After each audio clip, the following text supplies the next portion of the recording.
Mesdames, Mademoiselles et Messieurs, bienvenue sur le journal de ce jour.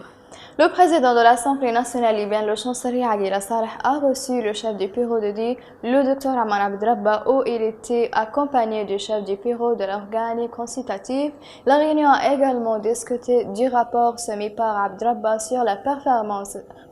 financière et technique du gouvernement d'unité nationale.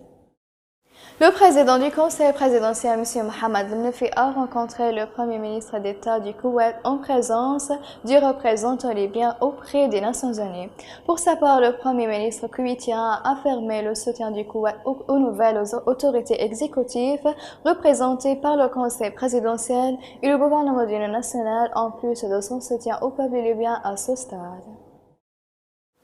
Le commandant général des forces armées arabes libyennes, le maréchal Khalifa Haftar, a confié au lieutenant général Abdelrazak Nazouri des tâches du commandant général conformément à la résolution numéro 344 pour l'année 2021 à projet secret pour une période de 3 mois à compter du 23 septembre au 24 décembre prochain. La décision stipulait d'accorder à Nazouri tous les pouvoirs du commandant général, qu'elles soient mises en œuvre à compter de la date de sa délivrance et tout ce qui la contredit soit annulé.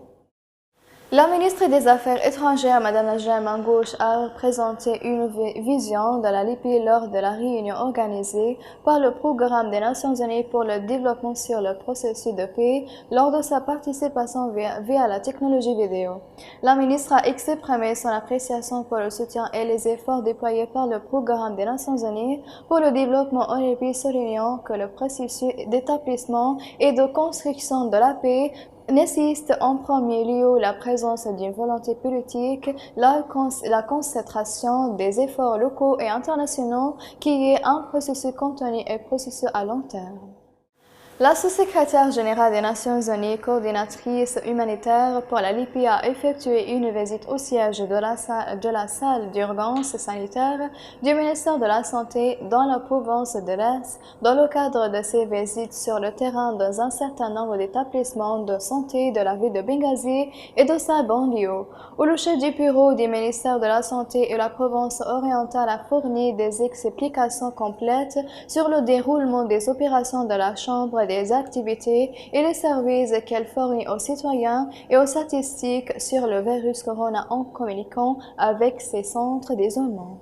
Mesdames et messieurs, c'est la fin des résumés. Merci de m'avoir attiré votre attention et au revoir.